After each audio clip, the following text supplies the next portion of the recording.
नमस्कार दोस्तों। Back to back Rahul Gandhi का करीब 1 घंटा 41 मिनट का भाषण था, एक दिन पहले ही।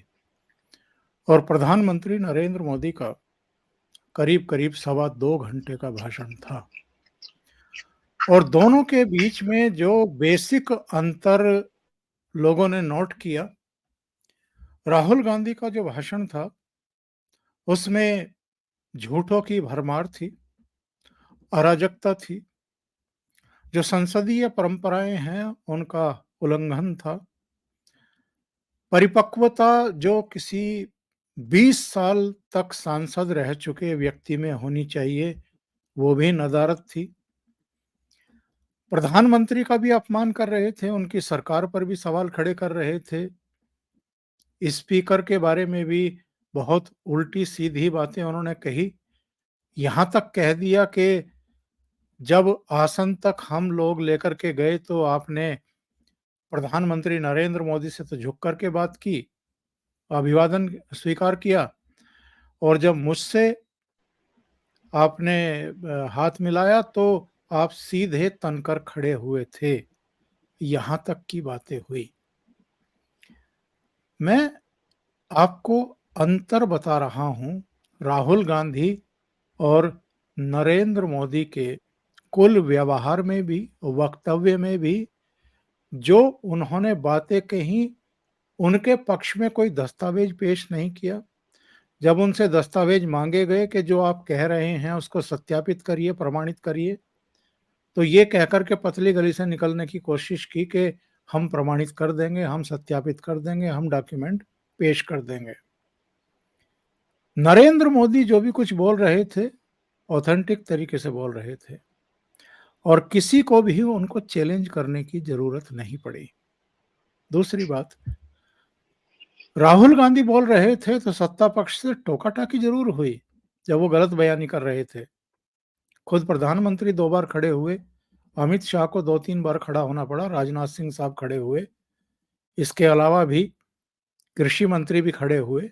कई मंत्रियों ने खड़े होकर के उनको करेक्ट करने की कोशिश की, लेकिन इसके बावजूद उनकी एरोगेंसी कम होने का नाम नहीं ले रही थी। दूसरी तरफ प्रधानमंत्री नरेंद्र मोदी जब बोलने के लिए खड़े हुए, तो पूरे सवा 2 घंटे तक उनके खिलाफ सदन में नारेबाजी हुई। अराजकता कैसे होती है, सदन के नेता का कैसे अपमान किया जाता है, या अपमान हो रहा है कि नहीं हो रहा है, वो तो बाद की बात है। लेकिन डेलिबरेटली ये सब किया गया। तो सवाल ये है, आप अगर इस देश के नेता बनना चाहते हैं या किसी भी देश का कोई नेता बनना चाहता है, तो आप में एक परिपक्व राजनेता के गुण हैं या नहीं हैं? उनका कोई थोड़ा-सा भी अंश या संकेत दिखाई भी दे रहा है कि नहीं दिखाई दे रहा है? ये पता चल गया राहुल गांधी के कल के भाषण से, व्यवहार से, बॉडी लैंग्वेज से, अप्रोच से, सोच से, और आज प्रधानमंत्री के भाषण से। सीधे जुड़ते हैं, प्रयागराज से जुड़ रहे हैं वरिष्ठ पत्रकार अनुपम मिश्रा जी। अनुपम जी, बहुत स्वागत है। नमस्कार।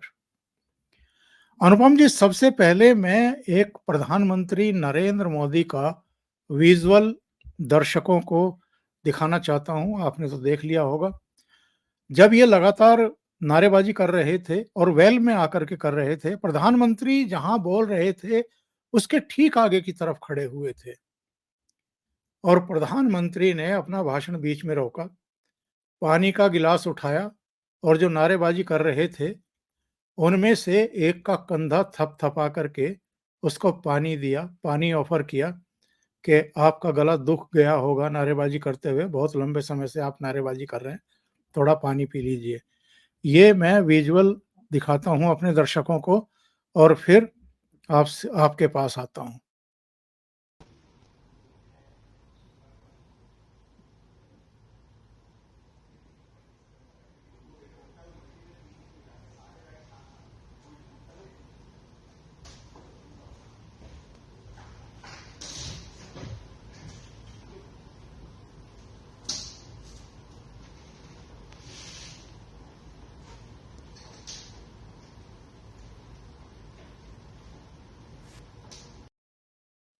इस दृश्य से ये पता लगता है कि राजनेता कौन है और लफाज कौन है।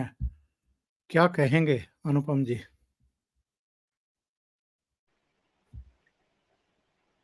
देखें, आज हमने जो देखा वो संसदीय लोकतंत्र नहीं, असंसदीय लोकतंत्र था, अराजकतावाद था। बल्कि अराजकतावाद में भी किसी के पास अथॉरिटी नहीं होती, ये नक्सलवाद था कि साहब या तो सत्ता हमारे पास रहेगी या हम पूरी संस्था को डिस्ट्रॉय कर देंगे। ये देखिए, जिसको इसको ओंकार जी जिस तरह मैं देखता हूँ कि साहब आप आ, हाथ लहरा लहरा के कह रहे थे हमसे लिख के ले लो, नरेंद्र मोदी वापस नहीं आ रहा, नरेंद्र मोदी घर जा रहा है। नरेंद्र मोदी वापस आ गए, तीसरी बार आ गए, लगातार आ गए, पहली बार। दूसरी बात, आज तक इतिहास में कांग्रेस पार्टी कभी 8 साल से ज्यादा सत्ता से दूर नहीं रही। 1996 से लेकर 2004 तक ये सत्ता से बाहर रहे। इस 8 साल में 6 साल अटल जी, 1 साल गुजराल और 1 साल देवगौड़ा मुख्यमंत्री। तो साहब ये इनका 8 साल का रिकॉर्ड टूट गया, अभी 10 साल सत्ता के बाहर हो गए और इनको पता चल रहा है कि 15 साल ही सत्ता के बाहर रहने वाले हैं और फिर भी लौटने की गुंजाइश नहीं है। दूसरी बात, तीसरी बात, जिस शख्स को आप कह रहे हैं हारा है, वो 10 साल की इनकम्बेंसी के बाद 240 सीट के लेके आया है। और आप जिसको अपने आप को जीता डिक्लेयर कर रहे हैं, वो आप 3 अटेम्प्ट में 100 की फिगर नहीं पहुंच पाए। और आपके पिछले 3 चुनाव 2014, 2019 और 2024 मिलाकर आप 200 नहीं पहुंच रहे हैं। और चौथी बात, एक और बात अनुपम जी, माफ कीजिएगा। 10 साल जब मनमोहन सिंह प्रधानमंत्री रहे थे तो कांग्रेस 44 पर सिमट गई थी। 10 साल नरेंद्र मोदी प्रधानमंत्री रहे तो भी भारतीय जनता पार्टी 240 पर 240। खड़ी। तो तीन बात। चौथी बात साहब, ये जैसा कि प्रधानमंत्री नरेंद्र मोदी ने आज पॉइंट आउट किया कि साहब आपके इतिहास की थर्ड बिगेस्ट डिफीट है, तीसरी सबसे बड़ी हार है कांग्रेस की, जिसको वो जीत बता रहे हैं। वो कांग्रेस पार्टी के इतिहास की तीसरी सबसे बड़ी हार है। 2014 में नंबर 1 थी, 2019 में नंबर 2, 2023-24 में नंबर 3। मतलब आज तीसरी सबसे बड़ी हार।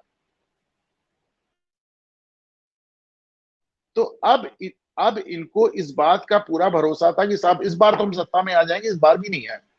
तो फिर अब वो एक बौखलाहट शुरू हुई। फिर उसके बाद उम्मीद किस बात पे लगी? उम्मीद इस बात पे लगी कि साहब नायडू स्पीकर पद मांगेंगे और नीतीश कुमार रेल मंत्री मांगेंगे और कुल मिलाकर एनडीए में झगड़ा हो जाएगा। तो साहब ना नायडू ने स्पीकर पद मांगा, ना नीतीश कुमार ने रेल मंत्री मांगा, बल्कि अनकंडीशनल सपोर्ट कर दिया। हमने दोनों को मोदी के चरणों पे भी झुकते देखा। अब ये और बौखला गए। फिर उसके बाद उन्होंने कहा साहब स्पीकर पद पे चुनाव करा दें, ये करा दें, वो करा दें। अब ये एक बौखलाहट से इस बात। फिर चलो राहुल गांधी हो गए नेता विपक्ष, तो उसको वो ऐसे बनाने लगे कि साहब जैसे कुछ बहुत बड़ा एक, वो देश के राष्ट्रपति हो गए। आपने राहुल गांधी के बयान सुने कि स्पीकर मेरे सामने झुके नहीं। आपने राहुल गांधी का ये बयान सुना कि मुझे राजनाथ सिंह ने नमस्ते किया, मुझे मोदी ने नमस्ते क्यों नहीं किया। फिर उनको बताया गया कि साहब आप देश के राष्ट्रपति नहीं हो गए हैं, आप एक ऐसे पद पे काबिज हैं जो कि अपने आप में, जिसकी संवैधानिक कोई व्यवस्था ही नहीं है। ये तो सिर्फ एक संसद चलाने के लिए, एक सहूलियत के लिए एक पद बना दिया गया। और बौखलाहट। बल्कि मैं आपको एक फोटो भेजता हूं, अगर इस फोटो को आप अपने उस पर दिखा सकें। मैं बताता हूं कि जो ये कहते हैं कि इनका दावा है कि नरेंद्र मोदी के सामने ओम बिरला झुक के मिले, वो झुकना नहीं होता है। मैं दिखाता हूं झुकना होता क्या है। 2012 की घटना है और इंडिया टुडे ने इसको साफ रिपोर्ट किया है। इंडिया टुडे ने रिपोर्ट किया है, उसमें पीजे कुरियन साहब कांग्रेस के सांसद थे, वो राज्यसभा के डिप्टी स्पीकर थे और वो चेयर में थे। तो सोनिया गांधी ने राजीव शुक्ला के जरिए उनको मैसेज भिजवाया कि यार वो विपक्ष बहुत हंगामा कर रहा है, ऐसा करो कि हाउस जो है एडजर्न कर दो, राज्यसभा स्थगित कर दो। तो राजीव शुक्ला ने बड़ा खुसफुसा के बात की, पर माइक ऑन था, सबने सुन ली। तो इंडिया टुडे ने इस पर स्टोरी की, ये एक फोटो मैंने आपको भेजी है। तो ये था कि जब सोनिया गांधी सदन के अंदर से राजीव शुक्ला के जरिए सभापति को, उपसभापति को मैसेजेस भिजवाती थी कि अब हाउस बंद कर दो, अब हाउस में ताला लगा दो। देखिए ये राजीव शुक्ला कुरियन साहब को बता रहे हैं और इसके तत्काल बाद कुरियन साहब ने जो राज्यसभा थी वो स्थगित कर दी। ये 2012 की घटना है। तो ये इस जो अब आप फिर इसको आप कहते हैं तब प्रधानमंत्री ने हमको नमस्कार नहीं किया। अभी तक आप मनमोहन सिंह को बांध के बैठे हो कि मनमोहन जी आते थे, नमस्ते सोनिया जी, नमस्ते राहुल जी, नमस्ते प्रियंका जी, नमस्ते बडेरा साहब। तो वो आप भाई आपको क्यों ही नमस्कार करेंगे भाई? आप उम्र में उनसे कम है, तजुर्बे में कम है, पद में कम है, गरिमा में कम है, आप यही नमस्ते कीजिए। तो आप कह रहे हैं हमको प्रधानमंत्री ने नमस्ते नहीं किया। तो ये सारी बौखलाहट, तो कुल मिलाकर आज जो एक चीज और नजर आई मुझको ओंकार जी, मैं बहुत जमाने से सदन की कार्रवाई देख रहा हूं, मैंने उपस्थित रह के भी देखी, टीवी पे भी देखी है, बल्कि विधानसभा में जब उत्तर प्रदेश विधानसभा में 2 बार मारपीट हुई, दोनों बार मैं वहां पे व्यक्तिगत रूप से मौजूद था। जो मैंने एक चीज देखी, मैंने इतना सिस्टमैटिक विरोध कभी नहीं देखा। चूंकि इस 2 घंटे से ज्यादा मोदी बोले, तो जाहिर सी बात एक आदमी नारा नहीं लगा सकता था। तो इन्होंने साहब क्या किया था, 15-15 आदमियों के गुट बना रखे थे। वो चिल्लाते थे और 10 मिनट तक चिल्लाते थे, फिर 10 मिनट बाद जब उनका गला सूख जाता तो पानी पिए, फिर दूसरा गुट आ जाता था। तो रोटेशन में मतलब पहले से तैयारी करके आए थे कि पहले ए टीम बोलेगी, फिर बी टीम बोलेगी, फिर सी टीम बोलेगी, फिर ए टीम बोलेगी। नारे भी वही छात्र राजनीति वाले, राहुल तुम संघर्ष करो, हम तुम्हारे साथ हैं, वी वांट जस्टिस। जब नारे भी खत्म हो जाते तो हो करके बोलने लगते थे। प्रधानमंत्री ने सदन में कदम रखा और जब तक उनकी स्पीच समाप्त नहीं हो गई, तब तक एक क्षण के लिए ये तमाशा बंद नहीं हुआ। ऐसा तो मैंने साहब कभी देखा ही नहीं, इतना सिस्टमैटिक विरोध। प्रधानमंत्री के साथ ही विरोध नहीं, इसके पहले हम 2 दिन से देख रहे हैं ओम बिरला पे लगातार प्रहार हो रहा है। अब आप बताएं, आपके यहां से बच्चे निकल के आते हैं 5वीं पास, 6वीं पास, 8वीं पास, 9वीं पास, और जाके मुख्यमंत्री और डिप्टी सीएम बन जाते हैं, सांसद बन जाते हैं, विधायक बन जाते हैं। आपके यहाँ महिलाएं आती हैं जो एकदम निरक्षर होती हैं, जिन्हें अपना दस्तखत करना नहीं आता, वो मुख्यमंत्री बन जाती हैं। और ओम बिरला की लड़की अगर पढ़ लिख के उसने पब्लिक सर्विस कमीशन का एग्जाम निकाल दिया, तो आपको ये तमाशा लगा, आपने पूरे पब्लिक सर्विस कमीशन पे ही संदेह का एक वो दावा कर दिया। सैकड़ों हजारों लोग उस बच्चे वहां से सेलेक्ट हो रहे हैं, आप सबके ऊपर इस तरह का एक संदेह पैदा कर रहे हो। आप उस संस्था जिसपे आज तक किसी ने सवाल नहीं उठाया, उस पर भी सवाल उठा रहे। पर सवाल उठाने के लिए क्या जाता है? अखिलेश यादव ने कहा कि साहब हम इतनी सीटें जीत गए, 80 की 80 सीट जीत जाए तो भी हम ईवीएम पे संदेह करेंगे। तो अब इस जबरदस्ती की मतलब बात का क्या ही इससे इससे बड़ा मजाक क्या हो सकता है कि आप कह रहे हैं कि हम 37 सीटें जीत गए तो भी हम ईवीएम पर भरोसा नहीं करेंगे। अरे 2012 में जब आपके पिताजी ने आपको ताज थाली में रख करके परोस दिया था, जीते तो मुलायम सिंह यादव थे, ये नहीं जीते थे, तब भी ईवीएम से चुनाव हुए थे। और मैंने तो आज एक ट्वीट भी किया था कि ना तो इनको 2012 की ईवीएम की जीत पर भरोसा, ना इनको 37 सीटें आई हैं इस पर भरोसा, ना इनको 80 सीटें आएंगी उस पर भरोसा, और ना ही इनको अपने पिताजी पर भरोसा था। पिताजी को अध्यक्ष पद से जितने बेइज्जत करके इन्होंने निकाला था, जैसे कोवैक्सीन पर भरोसा नहीं था, अपने पिताजी पे भी भरोसा नहीं था, ईवीएम पे भी भरोसा नहीं है। आप डेमोक्रेसी पे भरोसा करते हैं कि नहीं करते हैं? नहीं तो कहाँ आप देखिए, परिवारवाद से निकले हुए लोगों से आप लोकतंत्र पे भरोसा की बात कर रहे हैं, क्या मतलब? आप बताएं ना, कहाँ का लोकतंत्र, कैसा लोकतंत्र? जहाँ पे एक परिवार के 5-5, 7-7 मेंबर आके बैठ जाते हैं, वो लोकतंत्र नहीं, वो राजशाही है अपने आप में पूरी तरह। इसीलिए मैंने कहा था, जब अखिलेश यादव के पार्टी के सांसद के लोग कहते हैं सेंगोल हटा दो, तो गलत कहते हैं। अखिलेश यादव पूरा अपना राज परिवार लेके बैठे हैं। सेंगोल सेंगोल तो उठा के अखिलेश यादव को अपने हाथ में ले लेना चाहिए। हकीकत तो ये है साहब। तो मेरा मानना है कि चूंकि हर तरह से निराश हो गए, तो अब ये हुआ कि साहब 2 काम होने हैं ओंकार जी। पहले, इस सरकार के ऊपर पूरी विश्वसनीयता इसकी संदिग्ध कर दो हल्ला मचा के। दूसरे ये कि नरेंद्र मोदी को जितना पाओ बेइज्जत कर लो, जितना पाओ उनकी बेइज्जती कर लो, उनकी बेइज्जती कर लो, स्पीकर की बेइज्जती कर लो। आज मैंने देखा वो कल्याण बनर्जी किस तरह ओम बिरला का मजाक बना रहे थे कि साहब आप तो ऐसे हैं कि आपके आगे हीरोइन नहीं, पता नहीं क्या क्या बोल रहे थे, और महुआ मोइत्रा लोट लोट कर हंस रही थी। तो आप बिरला का मजाक बना रहे हैं, आप बिरला की लड़की को घसीट रहे हैं, आप मोदी पे, और ये सब अभी 4 दिन के अंदर। तो ये एक फ्रस्ट्रेशन है इनका। और बात यह है कि साहब ये चले ठीक है, आप बेइज्जती कर लें। आज प्रधानमंत्री नरेंद्र मोदी ने 2 घंटे से ज्यादा भाषण दिया और उनके प्रशंसकों को तमाम बातें बड़ी पसंद आई। शोले वाला एग्जाम्पल और साइकिल वाला एग्जाम्पल, तमाम एग्जाम्पल।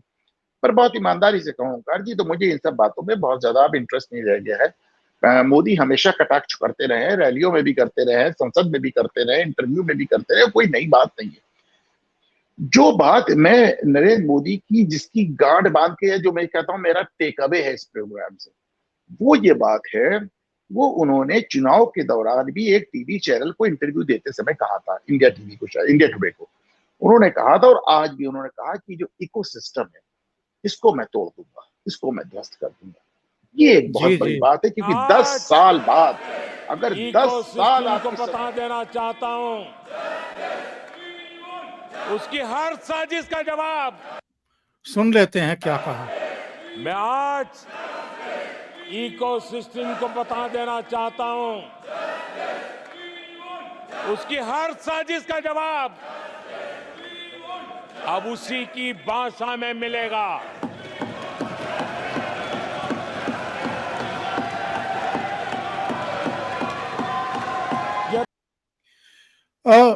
अनुपम जी, बहुत अनुभवी हैं आप। ये बात तो हम अपने प्रोग्राम्स में लगातार कहते रहे कि इनका एक इकोसिस्टम है, देश के बाहर से भी और देश के भीतर से भी संचालित हो रहा है, और इसने बड़ा अंतर किया है इस पूरे चुनाव में। क्या लगता है आपको, क्या करने जा रहे हैं प्रधानमंत्री मोदी? देखिए, पहले मैं इस्टेब्लिश कर दूं इकोसिस्टम है क्या। इस देश में इंदिरा गांधी गिरफ्तार होती हैं, पूरी दुनिया में चू नहीं होती। अभी आपने देखा हेमंत सोरेन एक सिटिंग चीफ मिनिस्टर इतने दिन से जेल में है, कहीं कोई चू नहीं। लेकिन आप अरविंद केजरीवाल के कंधे पे हाथ रखते हैं तो अमेरिका से लेके, कनाडा से लेके, ब्रिटेन से लेके, फ्रांस से लेके, जर्मनी से लेके, यूनाइटेड नेशन तक कूद पड़ते हैं। ये इकोसिस्टम है जो इंदिरा गांधी के गिरफ्तार होने तक पे नहीं बोलता है, और अरविंद केजरीवाल की गिरफ्तारी पे देश की न्यायिक व्यवस्था पर सवाल उठाने लगते हैं, या संयुक्त राष्ट्र सवाल उठाने लगता है। आपको हक क्या है, आपको क्या हक है दुनिया की सबसे बड़ी डेमोक्रेसी में इस तरह सवाल उठाने का? पहली बात। दूसरी बात, इकोसिस्टम वो है जिसमें जॉर्ज सोरोस जैसा अराजकतावादी आदमी वीडियो पे और टीवी पे आके और कैमरे पे आके कहता है कि मैं $1 बिलियन मैंने अलग रखे हैं मोदी सरकार को गिराने के लिए। ये है इकोसिस्टम। इकोसिस्टम वो है जहां पे राहुल गांधी जाके बताते हैं कि मैं पूरे देश में पेट्रोल छिड़क आया हूं, चिराग लगाने की जरूरत है। इकोसिस्टम वो है कि जब आपकी, मतलब जितने फॉरेन मीडिया है वो सब का सब एक इशू बना के, मुझे अभी तक याद है न्यूयॉर्क टाइम्स ने भारत में एक संवाददाता रखने के लिए विज्ञापन दिया था। जमाने से साहब मैं अपने संवाददाताओं के लिए विज्ञापन भी दे रहा हूँ, नियुक्ति भी कर रहा हूँ, लेकिन वो विज्ञापन ये कहता था कि वो लोग जो मोदी सरकार की आलोचना खुलकर कर सके वही अप्लाई करें। ये साहब, आप मुझे बताएं ये कब से क्राइटेरिया होने लगा? इकोसिस्टम वो है जो इस बात को बर्दाश्त नहीं कर पा रहा है कि जब भारत में इसरो एक रॉकेट छोड़ता है तो उसमें 107 सैटेलाइट्स होते हैं। उस 107 सैटेलाइट में 93 सैटेलाइट अमेरिका के होते हैं, बाकी ब्रिटेन, फ्रांस, जर्मनी और जापान के होते हैं। इसलिए क्योंकि भारत का इसरो उनसे 1/10वीं कॉस्ट में भेज रहा है। इकोसिस्टम वो है जो भारत को बर्दाश्त नहीं कर पा रहा है कि हमारे काले गुलाम हमसे बेहतर टेक्नोलॉजी पा रहे हैं। जो कि इकोसिस्टम वो है जो न्यूयॉर्क टाइम्स और वॉशिंगटन पोस्ट में हमारी स्पेस की सफलताओं का मजाक उड़ाता है, उसके साथ एक भैंस और गाय बांध के दिखाता है। इकोसिस्टम वो है जो इस बात को बर्दाश्त नहीं कर पा रहा है कि जिस देश को अभी हम 40 साल, 45 साल, 50 साल, 60 साल पहले तक अपने यहाँ जानवरों के खाने का अनाज भेज रहे थे, वो देश आज पूरी दुनिया को वैक्सीन सप्लाई कर रहा है मुफ्त में, और वो दुनिया की 5वीं अर्थव्यवस्था हो गई है अपने मालिकों अंग्रेजों को पीछे छोड़ के। वो इकोसिस्टम है, और उस इकोसिस्टम को हमारे देश के अंदर जो गद्दार मिल रहे हैं, हमारे देश के अंदर से तमाम लोग मिल रहे हैं जो उस इकोसिस्टम का हाथ पकड़ने के लिए तैयार है, क्योंकि वो सत्ता में नहीं है। ये तो बात हुई इकोसिस्टम की। दूसरी बात उन्होंने टीवी पे भी कहा था, और आज पूरे इतने 2.25 घंटे के भाषण में मुझे जो नरेंद्र मोदी साहब की इकलौती बात जो अपील की, क्योंकि अगर नरेंद्र मोदी किसी बात को चुनाव के दौरान भी कह रहे हो, चुनाव के बाद भी कह रहे हैं कि मैं तुम्हारा ये कोई सिस्टम तोड़ दूंगा, तो ये हमें एक उम्मीद जागती है कि साहब आप ऐसा कुछ कर सकते हैं। अभी भी आप देखें, अटल सेतु तक पहुंचने वाले रास्ते में दरार आती है, आप कहते हैं अटल सेतु टूट गया। आप सोचिए इस बात को। एक सवाल आ गया, अब एक समय आ गया है कि ऐसे लोगों को ब्लफ कॉल करना पड़ेगा। इनका, इन पे मुकदमे करने चले। मान लिया सदन के अंदर जो कहा गया उस पर मुकदमा नहीं हो सकता है, लेकिन सदन के बाहर तो आपने देखा कि जब भी आपने राहुल गांधी पे मुकदमा किया उन्होंने माफी मांगी। उनके पास इसके अलावा और कोई चारा नहीं है। आपको बहुत कुछ देखना पड़ेगा। आज से कितने साल पहले सुब्रमण्यम स्वामी ने नेशनल हेराल्ड के मुद्दे पे राहुल गांधी, सोनिया गांधी को मुकदमा कराया, तो अंततः उनको गिरफ्तारी देकर जमानत लेनी पड़ी। तब सरकार ने इस मुकदमे को बहुत स्लो तरीके से चलाया, क्योंकि भाजपा मान के चलती थी कि राहुल गांधी की जो पप्पू इमेज है, तो जब तक राहुल गांधी खड़े हैं तब तक नरेंद्र मोदी का कद अपने आप बढ़ेगा। ये बात सच भी है। लेकिन ये भी जान लीजिए कि रस्सी आवत जात है सिल पर पड़त निशान। राहुल गांधी अब पप्पू नहीं है, वो एक बहुत ही कुटिल और बहुत ही एक राष्ट्र विरोधी एजेंडा का, जिसे कहना चाहिए, मुखिया बन चुके हैं। और अगर अब आप तेजी से कार्रवाई नहीं करेंगे तो ये जो आज हुआ है, 2 दिन से हो रहा है, ये सिर्फ वानगी है, ये आने वाले दिनों के लिए एक चेतावनी है उनका। एक विजुअल तो मैंने नरेंद्र मोदी का दिखाया था, उन्हीं के खिलाफ जो नारेबाजी कर रहे थे उनको उठा करके वो गिलास दे रहे थे कि भैया आपका हलक सूख गया होगा, पानी पी लो। दूसरा चित्र में एक राहुल गांधी का कल का दिखाना चाहता हूं। जरा इनकी बॉडी लैंग्वेज देखिए, ये किस तरीके से खड़े होकर के पोज दे रहे हैं।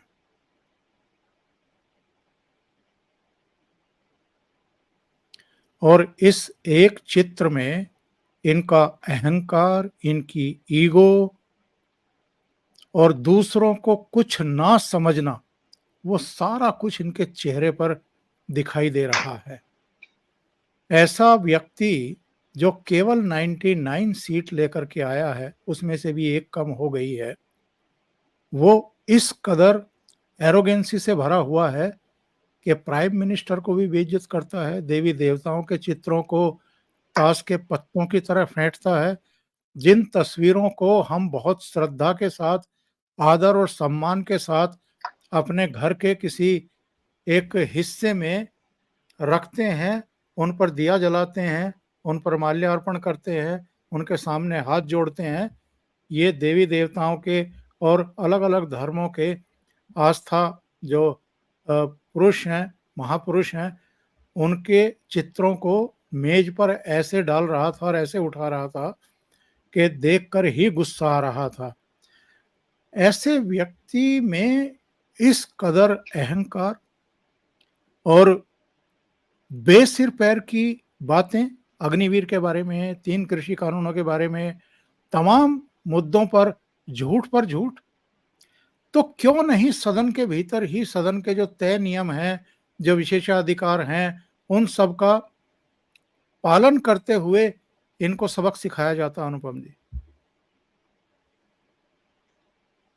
सिखाएं आप, और भी तरीके हैं सिखाने के। तमाम मुकदमे उनके खिलाफ चल रहे हैं, उनको आप तेज करें। हर मुकदमे में उन्होंने या तो माफी मांग ली है और या फिर भाग रहे हैं। आज ही मैं देख रहा था कि यहाँ पे उत्तर प्रदेश में मुकदमा चल रहा है जिसमें उन्होंने अमित शाह को हत्यारा या कुछ इस तरह बोला है। उसमें राहुल गांधी को आज कोर्ट ने आखिरी डेट दी है, शायद 12 या 13 जुलाई डेट का है। उन्होंने कहा साहब इस बार आप हाजिर नहीं हुए तो हम आपके खिलाफ कार्रवाई करें। तो ऐसे तमाम चीजें हैं। और राहुल गांधी ने तो खुद ही अपने आप अपने रास्ते में इतने कांटे बो रखे हैं कि अगर आप उन्हें सिर्फ हटाए ना तो राहुल इज इन ट्रबल। हाँ, और मेरा अपना मानना है कि अब देखिए समय आ गया है। ये जो नरेंद्र मोदी ने अपना एक बना रखा है, हालांकि देखिए नरेंद्र मोदी में भी आपको चेंज नजर आ रहा है साहब। 1 महीना हो गया, 4 तारीख को रिजल्ट आया था, धीरे धीरे 1 महीना हो गया। 1 महीने में नरेंद्र मोदी ने अपना जो सबसे प्री जुमला था, सबका साथ सबका विकास, वो नहीं बोला। हाँ, उसको वो रिपीट आपको नहीं कहीं किया। सुनाई नहीं पड़ा, उसको रिपीट नहीं बिल्कुल। किया। फिर आपने देखा कि भारत के इतिहास में पहली बार एक मुस्लिम रहित सरकार उन्होंने बना के दिखा दी। 5 अल्पसंख्यक मंत्री हैं पर उसमें एक भी मुस्लिम नहीं। उसमें सिख हैं, उसमें बौद्ध हैं, उसमें पारसी हैं, पर उसमें एक भी मुस्लिम नहीं है। तो नरेंद्र मोदी के अगर इन 2 चीजों को देखा जाए तो माना जा सकता है। फिर ये आज उन्होंने फिर से रिपीट किया इकोसिस्टम वाली बात। और मेरा अपना मानना है कि अगर 10 साल आपके सरकार चलाने के बाद भी अगर कश्मीर फाइल्स का वो डायलॉग आपके ऊपर लागू होता है कि सरकार तुम्हारी होगी, सिस्टम हमारा है, तो फिर गलती आपकी है। लेकिन हमें मुझे लगता है कि कहीं ना कहीं ये बात नरेंद्र मोदी को समझ में आ गई है। और उन्होंने मोदी ने ना सिर्फ चुनाव के दौरान, बल्कि आपने देखा आज बड़े दावे से कहा कि मैं इस इकोसिस्टम के सारे षड्यंत्र को तोड़ दूंगा। और अनुपम अगर जी, सरकार मन बनाए तो कोई बड़ी बात नहीं। बहुत सारे लोगों को। एक चीज और देखता जी, हूँ, जी, एक चीज और जी। देखिए, 300 सीटें लेकर आप नूपुर शर्मा पे सरेंडर कर गए। केवल 99 सीट लेकर कांग्रेस ने अजीत भारती के खिलाफ मुकदमा कर दिया, वो भी वो कहने के लिए जो एक कांग्रेसी ने दूसरे कांग्रेसी को कहा था, उसको रिपीट करने के लिए। तो देखिए साहब, किस गुंडाई से वो, सर मैं नहीं कह रहा हूं आप गुंडागर्दी करें, पर जो हमने आपको शक्ति दी है, जिस शक्ति की आज बात कर रहे थे प्रधानमंत्री, हमने आपको शक्ति दी है साहब, उस शक्ति का प्रयोग करें। मैं यही पूछ रहा हूँ, मेरे समेत, आपके समेत इस देश के करोड़ों लोगों के दिमाग में ये बात है कि साहब रॉबर्ट वाड्रा के खिलाफ कार्रवाई क्यों नहीं हो रही?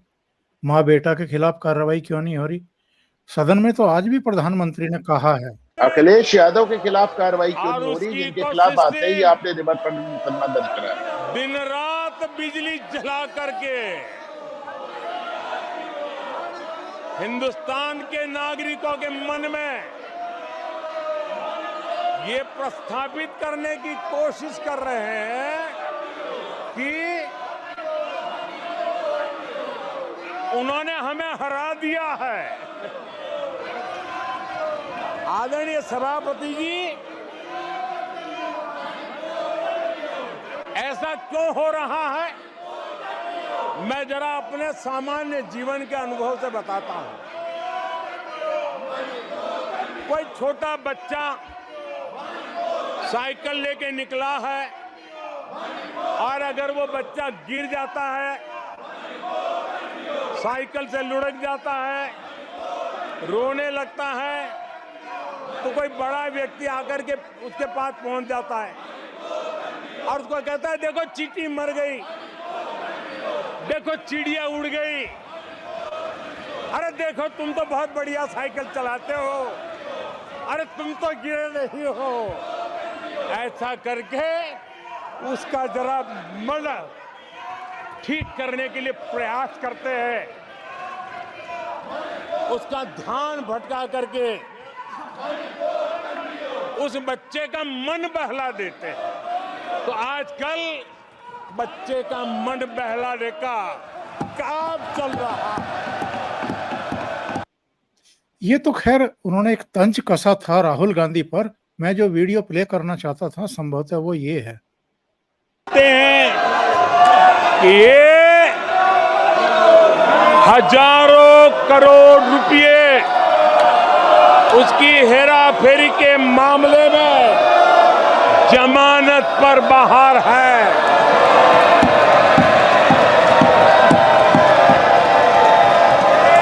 ये ओबीसी वर्ग के लोगों को चोर बताने के मामले में सजा पा चुके हैं।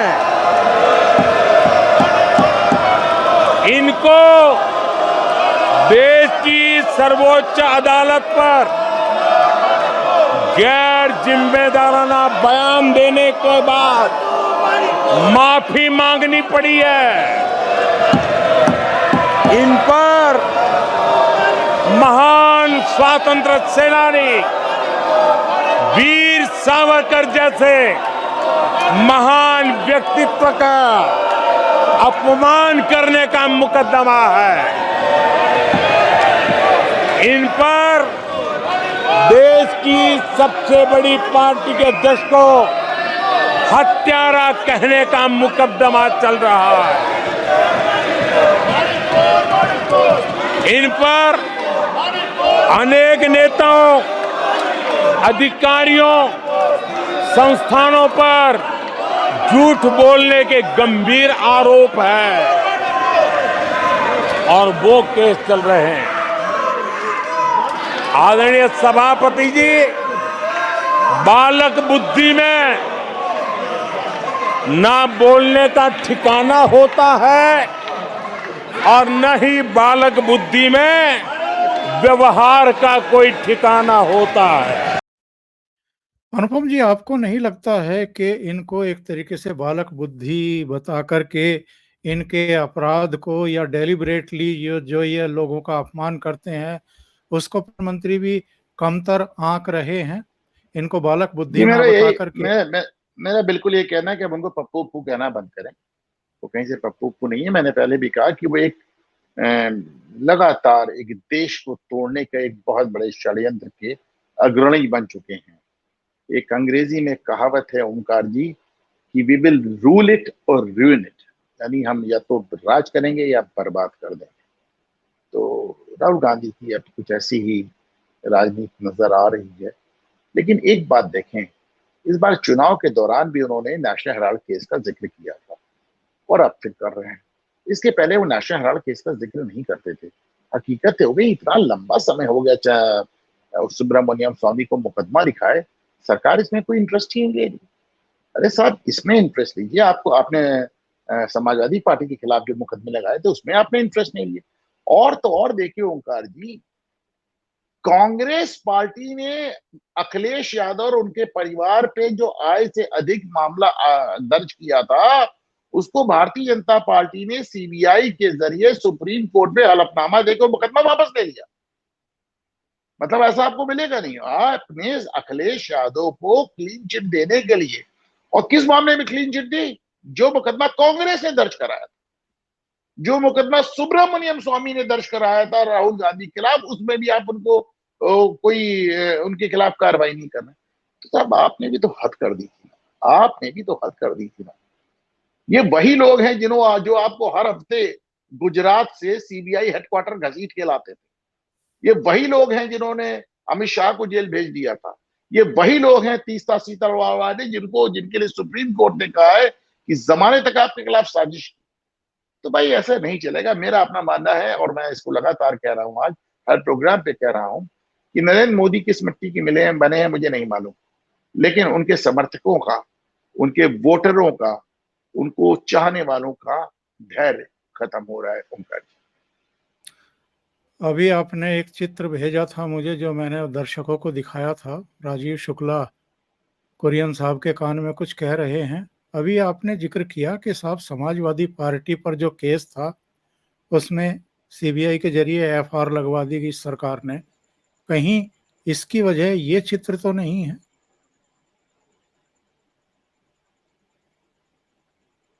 नहीं, अगर है तो क्यों है? अगर है तो क्यों है? मुलायम सिंह यादव को भारत रत्न पद्म विभूषण देके क्या मिला? आप कहते हैं आप अयोध्या में हार गए, बिल्कुल आपको हारना चाहिए। सरयू नदी को खून से लाल कर देने वाले मुलायम सिंह यादव को पद्म विभूषण क्यों दिया गया? आप बिल्कुल मुझे वाजिब बताएं। सवाल है, बिल्कुल वाजिब दूसरी सवाल। बात, उस समय जो मुलायम सिंह के प्रमुख सचिव थे नृपेंद्र मिश्रा, उनको आपने राम मंदिर की निर्माण समिति का अध्यक्ष बना दिया। हालांकि मैं मानता हूं कि ब्यूरोक्रेट्स का कोई रोल नहीं होता है, ब्यूरोक्रेट वही करता है जो उसको पॉलिटिकल लीडरशिप कहती है। मुलायम सिंह ने कहा, नृपेंद्र मिश्रा ने ऑर्डर पास ऑन किया होगा। लेकिन कुछ भी हो, आप वहां पे मौजूद थे, आप उस कांड के हिस्सा थे जिसमें छोटे छोटे बच्चे मारे गए। आपको राम मंदिर के निर्माण समिति का अध्यक्ष बना दिया। और जिस शख्स ने वहां पे सरयू नदी लाशों से पाट दी सिर्फ इसलिए कि वो राम मंदिर बनवाने गए थे, उनको आपने पद्म विभूषण दे दिया। जिस परिवार के हाथ आज आप मात खा के उत्तर प्रदेश से आए हैं और आपका स्पष्ट बहुमत नहीं मिला, उस परिवार के खिलाफ इतना बड़ा मुकदमा आपने सीबीआई से वापस करा दिया। और उसके खिलाफ आपने जिस समय योगी आदित्यनाथ की सरकार बनी थी, सबसे पहली FIR Gomti Nagar river front पे हुई थी। आज तक उस पर कोई कार्रवाई नहीं हुई। तो ये जो आप सोच रहे हैं ना कि साहब हम सबको ऑन बोर्ड लिए रहेंगे, हम किसी के खिलाफ कार्रवाई नहीं, ये चलना मिलने वाला नहीं है। आप मान के चलें कि ये राजनीति है और इन्होंने कोई कसर नहीं छोड़ी थी आपको जेल भेजने में। अगर कानूनी तरीके से ये लोग गलत हैं तो उनके खिलाफ कार्रवाई होनी चाहिए, वरना कहीं नहीं। और एक आखिरी बात ओंकार जी, कहीं ना कहीं पश्चिम बंगाल को लेके भी भारतीय जनता पार्टी के समर्थकों का धैर्य चुक रहा है। कुछ फैसले तो इनको अभी तुरंत कड़े लेने पड़ेंगे। उनमें पश्चिम बंगाल भी है, उनमें दिल्ली भी है।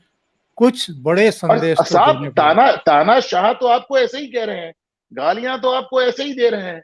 टाइम मैगजीन आपको फ्रंट पेज पे छाप के आपको उठपटांग ऐसे भी लिख रही है, डिवाइडर इन चीफ लिख रही है, नफरत का सौदागर लिख रही है, मौत का सौदागर आपको पहले भी कह रहे हैं, खून का दलाल आपको पहले ही कह रहे हैं, चाय वाला तमाम नीच सब बोल ही रहे। तो यार फिर गुनाह बेलज्जत क्यों कर रहे हो? फिर कम से कम वो काम तो करो ना जो सही है। हाँ, कब तक बिल्कुल। मुरब्बत करेंगे? इनको सीधा करने के लिए अब जिसका जिक्र हम कल अपने लास्ट प्रोग्राम में कर रहे थे, राजदंड तो उठाना पड़ेगा मोदी जी, डंडा तो उठाना डेफिनेटली सर, पड़ेगा। डेफिनेटली। बहुत बहुत धन्यवाद आपका अनुपम जी, जुड़ने के लिए और महत्वपूर्ण नमस्कार। मुद्दों पर चर्चा करने के धन्यवाद। लिए। धन्यवाद। नमस्कार। नमस्कार।